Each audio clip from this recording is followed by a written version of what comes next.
Hello दोस्तों, आपका स्वागत है द हॉरर हिंदी में। यहाँ हम आपके लिए लाते हैं डरावनी कहानियाँ, जिसमें से कई कहानियाँ सच्ची घटनाओं से प्रेरित होती हैं। अब दिल थाम कर बैठिए, क्योंकि डर आपके करीब है। क्या आपने कभी किसी गुड़िया को इस नजरिए से देखा है कि वो सिर्फ एक खिलौना नहीं, बल्कि उसमें कोई आत्मा भी हो सकती है?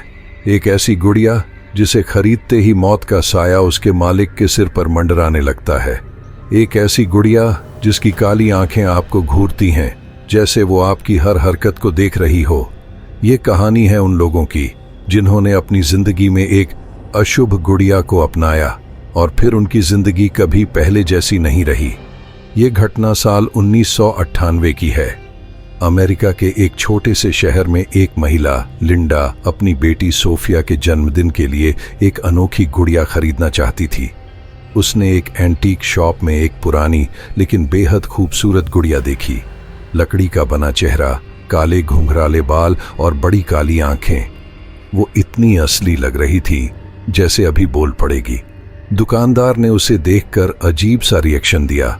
उसने लिंडा से कहा, मैडम, ये गुड़िया सिर्फ एक आम खिलौना नहीं है, इससे जितनी जल्दी हो सके दूर रहिए। पर लिंडा ने उसकी बात पर ध्यान नहीं दिया। उसने सोचा, दुकानदार बस उसे डराने की कोशिश कर रहा है। उसने गुड़िया खरीद ली और उसे सोफिया को गिफ्ट कर दिया। पहले कुछ दिनों तक सब कुछ ठीक रहा। सोफिया उस गुड़िया को बहुत पसंद करती थी और हर जगह साथ लेकर घूमती थी। लेकिन फिर अजीब घटनाएं होने लगीं। एक रात लिंडा को लगा कि कोई उसके कमरे के दरवाजे के बाहर खड़ा है। जब उसने दरवाजा खोला, वहां कोई नहीं था, लेकिन फर्श पर हल्के हल्के नन्हे पैरों के निशान थे, जैसे कोई बच्चा वहां चलकर गया हो। और अगले दिन सोफिया ने एक अजीब बात कही, मम्मी, ऐना मुझसे बात करती है रात को जब आप सो रही होती हो। लिंडा चौंक गई। उसने पूछा, कौन है ना? सोफिया ने मुस्कुराते हुए गुड़िया की तरफ इशारा किया। मेरी गुड़िया, इसका नाम ऐना है। लिंडा ने कभी उसे यह नाम नहीं बताया था। फिर सोफिया को कैसे पता चला?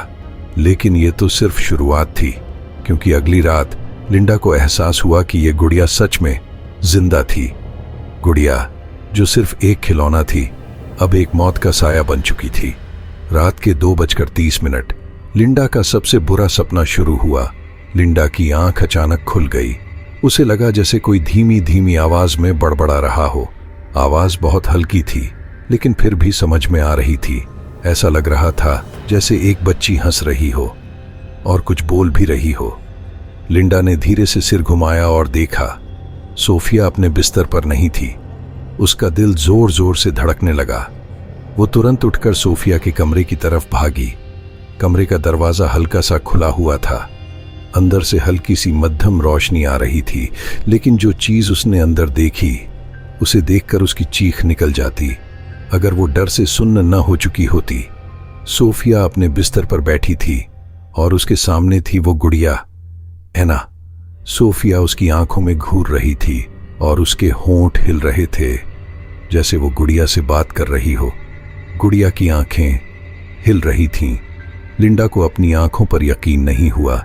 गुड़िया की काली आंखें धीरे धीरे हिल रही थीं, जैसे वो सोफिया को जवाब दे रही हो। लिंडा ने तुरंत सोफिया को झकझोरा और चिल्लाई, सोफिया, तुम क्या कर रही हो? सोफिया एकदम सहम गई। उसकी आंखें अचानक चौंक कर ऊपर उठीं, जैसे कोई गहरी नींद से जगा हो। उसने अपनी माँ की तरफ देखा और फुसफुसाई, मम्मी, ऐना कह रही थी कि आप उसे पसंद नहीं करती। लिंडा ने बिना कुछ सोचे गुड़िया को उठाया और उसे बाहर फेंक दिया। लेकिन जैसे ही वो गुड़िया नीचे गिरी, कमरे की सारी लाइट्स एक साथ झपकने लगीं। घर में होने लगी अजीब घटनाएं। अगले कुछ दिनों तक घर में और भी अजीब चीजें होने लगीं। जैसे लिंडा को कई बार ऐसा लगा जैसे कोई उसके पीछे खड़ा है, लेकिन जब वो मुड़ी तो वहां कोई नहीं था। कभी रात के समय बाथरूम का नल अपने आप खुल जाता और बंद भी हो जाता। कभी घर की घड़ी कई बार सुबह 3 बजे अपने आप रुक जाती। और सबसे डरावनी बात, रात में सोफिया को सोते हुए देखा गया, लेकिन उसकी आंखें खुली हुई थीं। एक दिन लिंडा ने हिम्मत जुटाकर सोफिया से पूछा, तुम रात को सोते हुए भी जाग क्यों रही होती हो? सोफिया ने धीरे से जवाब दिया, मम्मी, ऐना मुझे कहती है कि सोते समय भी जाग कर खेलो, नहीं तो वो गुस्सा हो जाएगी। लिंडा के रोंगटे खड़े हो गए। उसने गुड़िया को पहले ही घर से बाहर फेंक दिया था, फिर भी ये सब हो रहा था। लेकिन उसे तब तक समझ नहीं आया कि असल में सबसे बड़ा खतरा अभी बाकी था। एक रात लिंडा अचानक किसी चीज से टकरा कर गिर पड़ी। जब उसने उठकर देखा, वो गुड़िया ऐना उसके पैरों के पास पड़ी थी। नहीं, ये कैसे हो सकता है? मैंने इसे घर से बाहर फेंक दिया था। लिंडा की धड़कन रुक गई।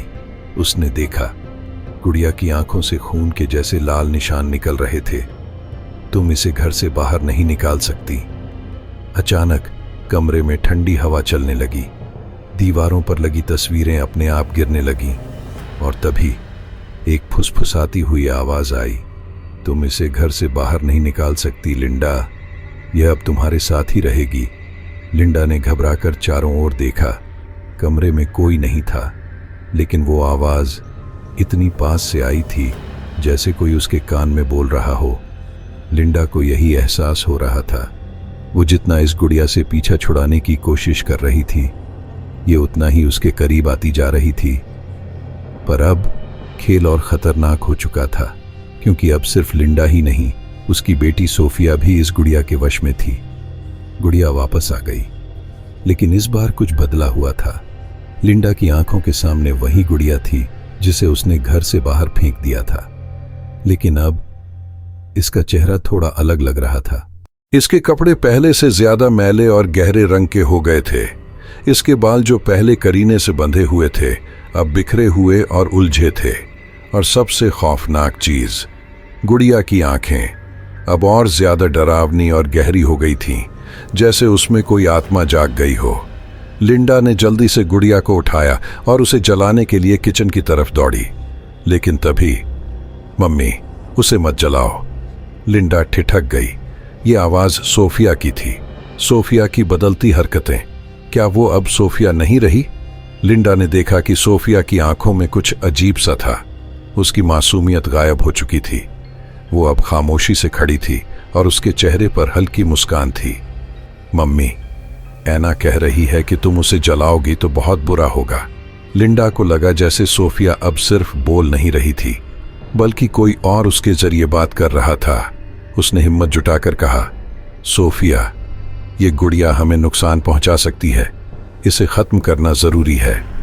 सोफिया मुस्कुराई और धीरे से कहा, तुम इसे जला नहीं सकती मम्मी, क्योंकि ऐना कहती है तुम अब इसके साथ हमेशा रहोगी। घर में कुछ औरत के रोने की आवाज आने लगी। अचानक पूरे घर में एक औरत के सुबकने की आवाज गूंजने लगी। लिंडा ने इधर उधर देखा, लेकिन कोई नहीं था। फिर अचानक सोफिया ने हंसते हुए कहा, मम्मी, देखो, ऐना रो रही है, उसे गले लगाओ। लिंडा का खून जम गया। उसे लगा जैसे कोई औरत पीछे खड़ी हो। उसकी सांसें उसकी गर्दन पर महसूस हो रही थीं। वो झटके से पीछे मुड़ी, लेकिन वहां कोई नहीं था। गुड़िया का भयानक अतीत सामने आया। लिंडा को समझ नहीं आ रहा था कि इस गुड़िया के पीछे आखिर क्या राज है। अगले दिन वो उसी दुकान पर गई जहां से उसने ये गुड़िया खरीदी थी। दुकानदार उसे देखते ही घबरा गया। तुमने वो गुड़िया अपने पास क्यों रखी? लिंडा ने चिल्लाते हुए पूछा। आखिर ये गुड़िया है क्या? कौन है ऐना? दुकानदार ने ठंडी सांस लेते हुए कहा, तुमने बहुत बड़ी गलती कर दी है। ये गुड़िया एक मरी हुई बच्ची की आत्मा से बंधी हुई है। लिंडा हक्का बक्का रह गई। क्या? दुकानदार ने बताया कि करीब 50 साल पहले इस शहर में एक लड़की ऐना अपने माता पिता के साथ रहती थी, लेकिन उसकी मां मानसिक रूप से बीमार थी और एक दिन उसने ऐना को जिंदा जलाकर मार डाला। उसके बाद ऐना की आत्मा इस गुड़िया में बस गई। जिसने भी इस गुड़िया को अपनाया, उनकी रहस्यमयी तरीके से मौत हो गई। लिंडा घबरा गई। तो क्या अब हम भी? दुकानदार ने कहा, अगर तुमने जल्दी कुछ नहीं किया तो ये गुड़िया तुम्हारी बेटी को भी ले जाएगी। अब क्या होगा? क्या ऐना अब सिर्फ गुड़िया में नहीं, बल्कि सोफिया में भी बस चुकी है? अगर कोई चीज बार बार आपके पास लौट कर आ रही है, तो शायद वो आपसे कुछ चाहती है। पर सवाल ये था, क्या ये आत्मा सिर्फ एक मरी हुई बच्ची की थी, या फिर इसके पीछे कुछ और भी था। लिंडा को इस रहस्य से पर्दा उठाना ही था, क्योंकि अब इस गुड़िया ने उसकी बेटी सोफिया को भी अपने कब्जे में लेना शुरू कर दिया था। दुकानदार की बातों से लिंडा को यह तो समझ आ गया था कि ऐना की आत्मा इस गुड़िया में बस चुकी थी, लेकिन एक चीज अभी भी रहस्यमयी थी। ऐना बस एक आत्मा बनकर क्यों रह गई? उसने अब तक जितने भी लोगों को मारा, क्या वो बदला ले रही थी या फिर कुछ और? लिंडा को अब बस एक ही रास्ता दिखाई दिया। मुझे उस जगह जाना होगा जहां ऐना की मौत हुई थी। रात के ठीक 12 बजे लिंडा अपनी बेटी सोफिया को साथ लेकर पुराने बर्निंग हाउस जहां ऐना को जलाया गया था वहां पहुंची। यह जगह अब एक उजाड़ खंडहर बन चुकी थी। टूटी हुई दीवारें, जले हुए लकड़ी के टुकड़े और एक अजीब सी ठंडक, जैसे इस जगह पर अब भी कोई मौजूद हो। जैसे ही लिंडा और सोफिया वहां पहुंचे, अचानक हवा तेज हो गई। सोफिया, जो अब तक शांत थी, अचानक जमीन पर बैठ गई और बुदबुदाने लगी। मम्मी, ऐना कह रही है कि हमें यहां नहीं आना चाहिए था। लिंडा डर गई। सोफिया की आवाज अब उसकी अपनी आवाज नहीं थी। अचानक गुड़िया अपने आप सोफिया के हाथों में आ गई। सोफिया ने धीरे से उसकी तरफ देखा और कहा, मम्मी, ऐना आ गई। लिंडा ने घबराकर इधर उधर देखा और तभी लिंडा, एक काले कपड़ों में लिपटी परछाई अचानक लिंडा के सामने आ गई। तुम कौन हो? लिंडा ने कांपते हुए पूछा। परछाई ने धीरे धीरे अपनी शक्ल दिखाई और ये ऐना नहीं थी, बल्कि ये उसकी मां की आत्मा थी, वही औरत जिसने अपनी बेटी को जिंदा जलाया था। लिंडा को अब सारी बातें समझ में आने लगी। असल में ऐना की आत्मा किसी को मारना नहीं चाहती थी, बल्कि वो अपनी मां से बचने के लिए मदद मांग रही थी। मुझे इस आग से निकालो, मुझे अब भी जलन महसूस होती है। सोफिया की आंखों से आंसू गिरने लगे, लेकिन वो अब अपनी असली आवाज में वापस आ गई थी। लिंडा ने हिम्मत जुटाकर पूछा, ऐना, क्या तुम चाहती हो कि तुम्हारी आत्मा इस गुड़िया से मुक्त हो जाए? गुड़िया की आंखों से एक लाल रोशनी निकली और फिर अचानक वो हवा में ऊपर उठ गई। परछाई, जो ऐना की मां थी, जोर जोर से चीखने लगी, नहीं, मैं तुम्हें कभी जाने नहीं दूंगी। और फिर आग की लपटें उठने लगीं। पूरा खंडहर एक जलते हुए घर में बदल गया, वैसा ही जैसा ऐना की मौत के समय हुआ था। लिंडा अब समझ चुकी थी कि अगर उसे ऐना को मुक्त करना है तो इस गुड़िया को खत्म करना होगा, लेकिन ऐसा कैसे किया जाए? तभी उसे दुकान वाले की एक बात याद आई। इस गुड़िया को किसी आम आग में नहीं जलाया जा सकता, इसे उसी जगह पर जलाना होगा जहां ऐना की आत्मा को कैद किया गया था। लिंडा ने हिम्मत जुटाई, गुड़िया को उठाया और जलती हुई लकड़ी के टुकड़े पर फेंक दिया। जैसे ही गुड़िया आग में गिरी, पूरे खंडहर में तेज हवाएं चलने लगीं।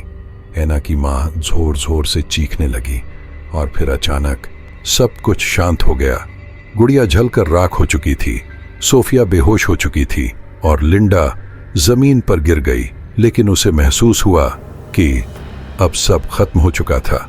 एक हफ्ते बाद लिंडा और सोफिया अब एक नए घर में शिफ्ट हो चुके थे। सोफिया अब बिल्कुल ठीक थी, सब कुछ शांत था। लेकिन एक दिन जब लिंडा सो रही थी, उसे लगा कि कोई धीमे धीमे उसके कान में फुसफुसा रहा है। उसने धीरे से आंखें खोली और देखा, सोफिया अपने कमरे के कोने में बैठी थी और उसके हाथ में एक नई गुड़िया थी। सोफिया ने हल्की मुस्कान के साथ कहा, मम्मी, ऐना वापस आ गई। आपको ये कहानी कैसी लगी कमेंट में ज़रूर बताएं, और इस कहानी का नेक्स्ट पार्ट लाना है या नहीं कमेंट में यस और नो लिखें।